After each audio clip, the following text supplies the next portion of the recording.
Hey, welcome to this short follow-up video. Half a year ago I built my early 98 Pentium MMX plus Voodoo² SLI gaming PC. I thought it was time for an update on how it was doing. Enjoy!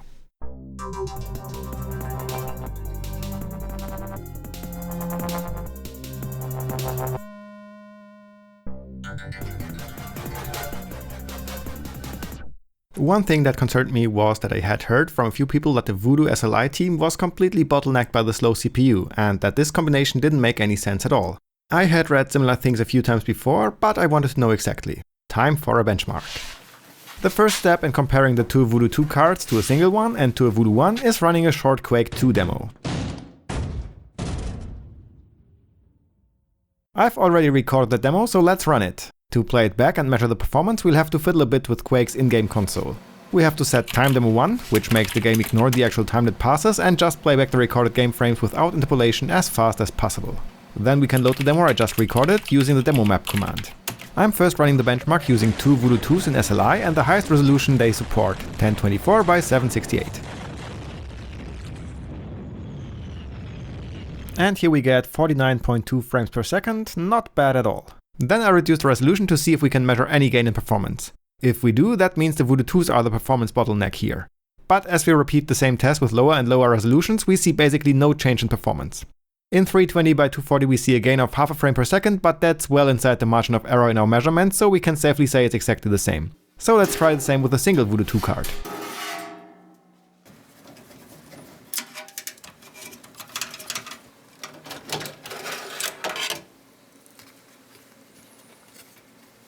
Of course, this time we cannot try 1024 by 768 because that's just not possible with the frame buffer memory available on a single Voodoo 2 card. But when we do the same test in all lower resolutions, we still see no difference in frame rate. This all seems to indicate that the Voodoo 2 is indeed faster than the CPU can provide data for it to render. So let's repeat the test with the Voodoo 1 card.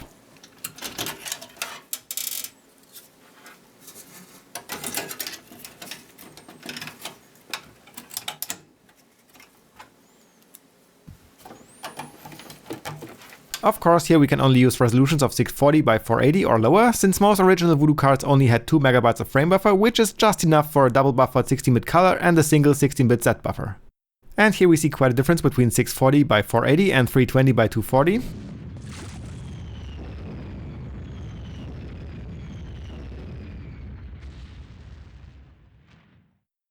Half the resolution, that is 1/4 of the pixels, makes the game run about twice as fast.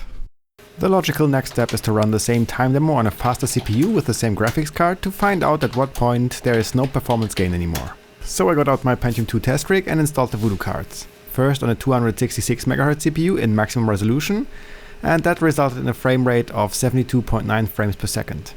That was rather surprising for me, a 48% performance boost on a CPU that uses only a 14% faster clock rate. But the Pentium 2 with its big cache and Pentium Pro architecture seems to be quite a beast compared to the older P55C architecture. So naturally I tried a faster CPU. I was originally going to try all my CPUs until there was no performance gain anymore. One 300 MHz, 350 MHz and 450 MHz. But I started with the 450 MHz CPU and I was rather surprised by the results. With 75.7 frames per second, it is basically the same speed as on the 266 MHz CPU. I thought maybe I had accidentally left VSync on or the audio engine was slowing down the benchmark, but no, going down to 400 by 300 increases the speed to 84.6 frames on the 266 MHz and to a whopping 137.6 frames on the 450 MHz CPU. So these results seem to be legit. I googled a bit and found out that there are other people who had found more or less the same results, especially one article posted on Phil's Computer Lab caught my attention. They did quite an extensive benchmarking of Voodoo cards on different CPUs there and found that beyond 266 MHz there was no real gain anymore in a 1024 by 768 a resolution. Apparently we're hitting a pixel fill rate limit here on the Voodoo 2. So what does that mean? I did all this benchmarking to find out whether I should replace the Voodoo 2 SLI setup in my Pentium MMX with a single Voodoo 2 or a Voodoo 1 even. As we have seen, the Voodoo 1 is a lot slower than the Voodoo 2 and doesn't allow resolutions higher than 640 by 480. A single Voodoo 2 seems to match the performance of the MMX pretty well, but again the highest resolution is limited to 800 by 600 pixels. Yes, the SLI pair is bottlenecked by the CPU, but the next better CPU is already bottlenecked by the graphics cards in the highest resolutions. And I want high resolutions, of course. That means it doesn't really make a lot of sense to move the two Voodoo cards into a computer with a newer CPU. And it doesn't make much sense to use a Voodoo 1 card in this machine either. So the choice is between a single or two Voodoo 2 cards. And here I have to say the higher resolution is really the major factor for me. And I wouldn't really know what to do with two single Voodoo 2 cards. Voodoo 2 scanline interleave was such a mythical thing back in the day, that alone would be reason enough to keep it that way. It is also a pretty good match in terms of manufacturing years, the Voodoo 2 being introduced in February 1998 and the 233 MHz variant of the P55C in June 1997. So it seems like this might have been a reasonable upgrade path for people back in the day. So the SLI tandem goes back into my MMX and this Voodoo 1 card goes into the trash. I was never really happy with the sound card in the machine, mostly because I never got the joystick port working. I got this replacement for it, which is a Creative Labs CT3910, which is the AWE32 value model. I'm going to explain all the settings that are needed to set up the card and also explain in depth what they actually do. Let's start with the jumpers on the board itself. The first jumpers we want to look at set the I/O address of the Sound Blaster. But what does that really mean? The CPU is connected to the address bus of the system. This address bus is used to transfer the memory locations the CPU wants to read from or write to. But there are other things the CPU might want to talk to, various chips that do different things in the system. Some of these devices behave like memory and are directly accessed in the same way as regular memory. But the forefather of our modern x86 CPUs, the 8086, only had 20 address lines, allowing only 1 MB of memory to be accessed that way. Therefore, it would have been rather wasteful to have all I/O devices in the same address space, since for implementation reasons it only makes sense to block off relatively large contiguous areas of address space for other things than memory. Neither could they add more address lines. The way the 8086 is programmed doesn't allow more than 1 MB of memory to be addressed. The inventors of the 8086 had a solution for that though. They added another pin that acts like an extra address line, but really only switches between I/O devices and memory. Then they added specialized machine instructions that would read and write by first setting this extra address line to I/O mode.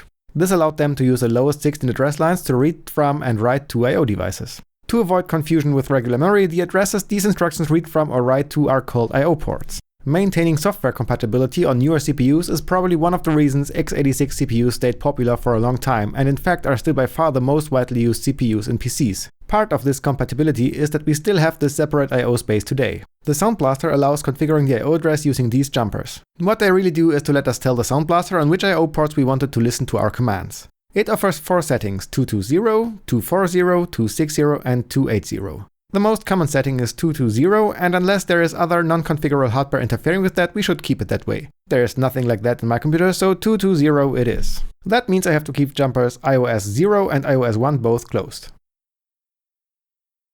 The next jumper is called mcell. It too sets an I/O port address, but this time it's not the address of the Sound Blaster's control interface, but rather the address for its built-in MPU 401 emulation. The MPU 401 was a common MIDI interface used to connect synthesizers to the PC. The interface was rather popular and cloned in many sound cards, including this AWE32. It basically allows games to play music using the Sound Blaster's built-in MIDI synthesizer. The available options are 330 and 300. 330 seems to be the default and also what most games try first. Since I don't have any other hardware interfering with that, I'll just leave it that way.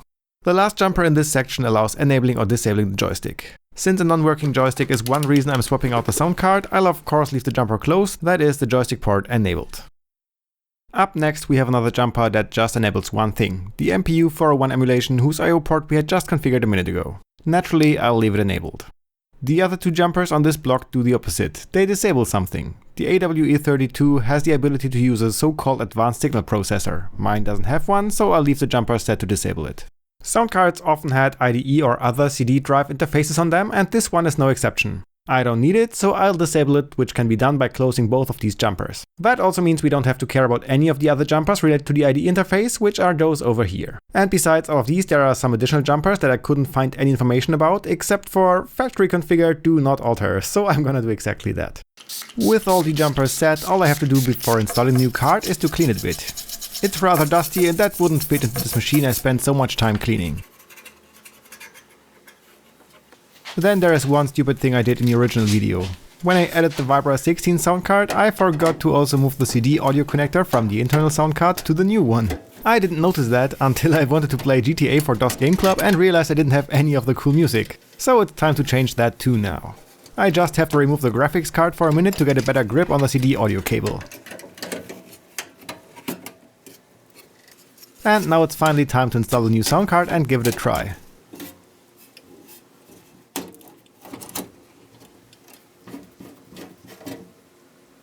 Let's not forget CD audio this time, shall we? Luckily, I got the driver CD together with the sound card. The seller packaged it in this beautiful 5¼ floppy sleeve though. Let's put it into the CD drive and see what we can do.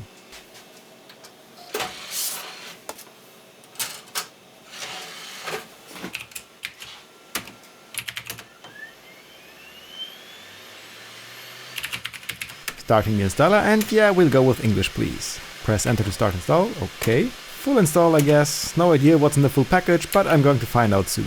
I'll just keep the default paths, because why not? Now it is asking for the IO addresses for the Sound Blaster and the MPU41 emulation that we set with the jumpers. On this specific card, these are the only settings we have to make with the jumper. On older cards we also had to tell it which interrupt and which DMA channels to use. This card allows us to configure that via software. Newer cards configure all of that automatically, that's what we call plug and play. The Vibra16 I had installed before was a plug and play card, but this one isn't. Let me explain what interrupt and DMI settings actually do before we continue. Let's say we have our CPU here and our sound card here. Now let's say the CPU is running some game that also wants to play some sound. To do this, the CPU will have to send audio samples to the sound card in regular intervals. This needs to happen around 22,000 times per second or even 44,000 times in newer games. And the time between these samples must always be exactly 1/22,000th of a second. To help with the exact timing, the Sound Blaster contains a small buffer that can store a few samples and play them back at the correct sampling rate. But that still means the CPU will have to send sound data regularly to the sound card or else the sound will stutter. This is where DMA comes into play. DMA means direct memory access and is, besides other things, a way for the computer to send audio samples to the sound card without much help from the CPU. This is done by the DMA controller. The CPU just tells the DMA controller what memory to send to what device. Then the DMA controller does exactly that. But how does the DMA controller know which device to send the data to? That's what the DMA channel setting of the sound card does. Each channel can be used by one device at a time. There is one problem with that approach though. There is only one audio buffer that the DMA controller will go through and send to the sound card. This buffer has to be completely prepared and filled with audio data before the DMA controller will start working on it. When it's done with the buffer, it will just start all over and send the same buffer again. That doesn't make for very interesting audio and is also the reason why you get this terrible repeating audio sometimes when old games crash. The problem is that the CPU doesn't know how far into the buffer the DMA controller is at any given time. If only we knew that it has, for example, transferred half the buffer to the sound card, then we could just mix the new audio data into the first half of the buffer. Guess what? There's a trick to do that. The Sound Blaster can be programmed to tell the CPU exactly when that happened. It just counts the number of samples sent already, and when it reaches a pre-programmed number, it will send a signal to the CPU. When the CPU receives this signal, it will interrupt its normal program code and run a different piece of code. And I say interrupt because that's the official name. The sound card sent an interrupt to the CPU. Well, not directly to the CPU, but to the Programmable Interrupt Controller, or PIC. This controller has a number of wires attached. Each of these wires will trigger an interrupt request on the PIC, and each of these wires has a number associated with it. When an interrupt request is received by the PIC, it will send an interrupt to the CPU, which has only one interrupt wire. The CPU notices that and basically asks the PIC which interrupt wire triggered this input. Knowing this number, the CPU can execute the code that is responsible for updating the audio data in memory. The interrupt setting of the sound card does exactly one thing. It tells the sound card which of the interrupt request lines to use when telling the PIC to send an interrupt to the CPU. Now that we know what DMA and IRQ mean, we can finally finish the setup process of the Sound Blaster. Or can we? The setup tool asks us for two DMA channels, one called low and one called high. Luckily, this is easy to explain. In the original IBM PC, there was only one DMA controller that had channels 0 to 3. Each of those channels allowed to perform transfers of 8-bit words. When the 286 with its 16-bit data bus was released, the need for 16-bit DMA emerged. Thanks to the way the DMA controller works, the same type of chip could be used and just connected to the system bus slightly differently. The new chip provides DMA channels 5 to 7. Now, what do low and high DMA mean in the Sound Blaster configuration? The sound card can play both 8-bit and 16-bit samples. For 8-bit, the low channel is used, for 16-bit, the high channel. On the PC, most low channels are pre-assigned, only channel 1 is usually available, so we'll leave it at that so that there is a lower chance of other hardware interfering with our sound card. The 3 high DMA channels are all available to us, but some programs expect it to be exactly 4 higher than the low channel, so we'll stick with the default of 5. That finally explains every configuration option of the Sound Blaster, and we can proceed with the installation. The installer installs both the DOS and the Windows 95 drivers, so no additional setup step will be needed on Windows. It makes a suggestion about how autoexec.bat and configsys will be changed, but since there's no way to skip it, I'll just have to accept the changes. Every now and then it asks for permission to replace a file that is already present, but since the files from my Windows 95 OSR2 release are newer, I'll keep the original files. Great, time to reboot and test the sound card. It comes with a tool called Diagnose that lets us test all the parts of the sound card except for the joystick port, strangely. The tool first asks for the sound card's I/O address and then detects the built-in wavetable RAM. Since this is the value model of the AWE32, there is no way to upgrade RAM in it and we'll have to be satisfied with the 512K of built-in memory. The Diagnose tool allows us to test the memory and apparently it's all in good condition. Next, it allows us to change the IRQ and DMA channels of the card, just like we did during setup. I'll just stick with what we selected earlier.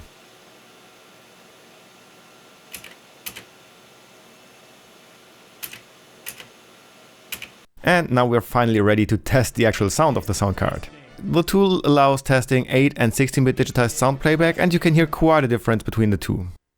8-bit testing.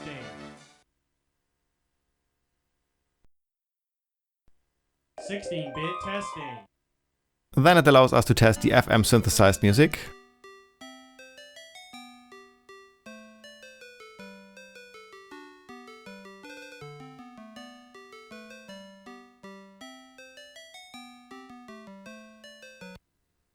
And finally the wavetable synth that is a defining feature of the AWE series.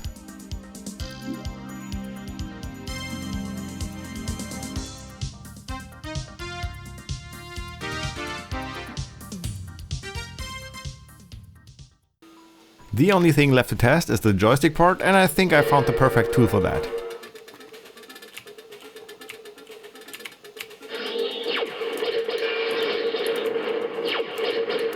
And yep, it works. That means the whole sound card swap was actually worth the work.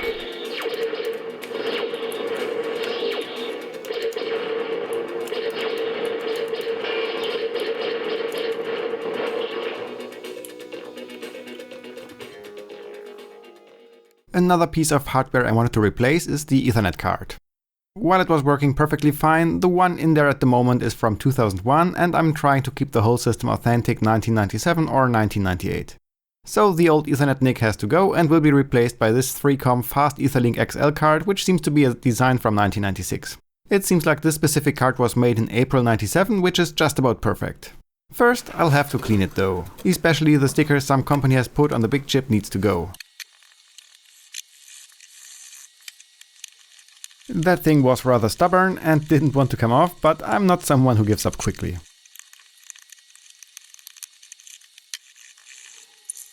Some extra dusting off and cleaning the backside and it's done.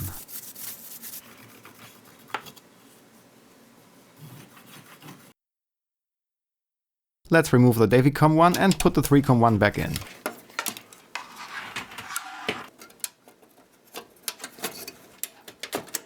Installing the drivers was normal Windows 95 driver hell, I won't bother you with that. There's one more piece of hardware that is not authentic 1998, and that is the CD drive. Currently there's a 48x speed drive on the machine and they were not available before a few years later. The first 32x speed drives were introduced in 1997. And that's what I'm going to replace this one with. The one I have was actually made in January 1998 and so it perfectly fits this machine. It's also pretty clean, so I don't have to do anything with it except put it into the computer.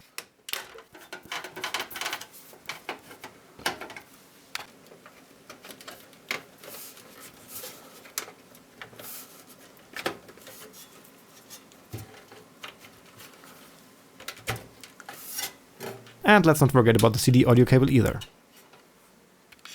Just one tiny thing left to do for this time.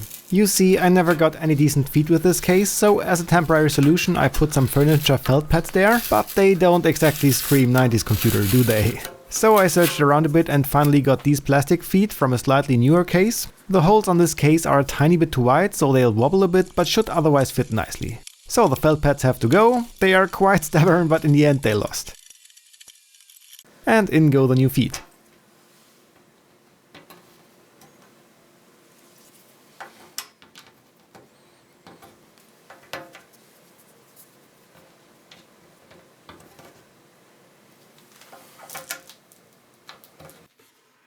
Yeah, I guess that's it for this video. I hope you enjoyed it, and if you did, why don't you give it a thumbs up or subscribe to my channel. Let me know what you think about the benchmarking and the upgrades I made to the system, either in the comments below or on Twitter. If you haven't seen the first video about this machine, go ahead and watch it. I think this one here will make a lot more sense then. Thanks so much for watching and see you next time on Flash Me Back. Bye!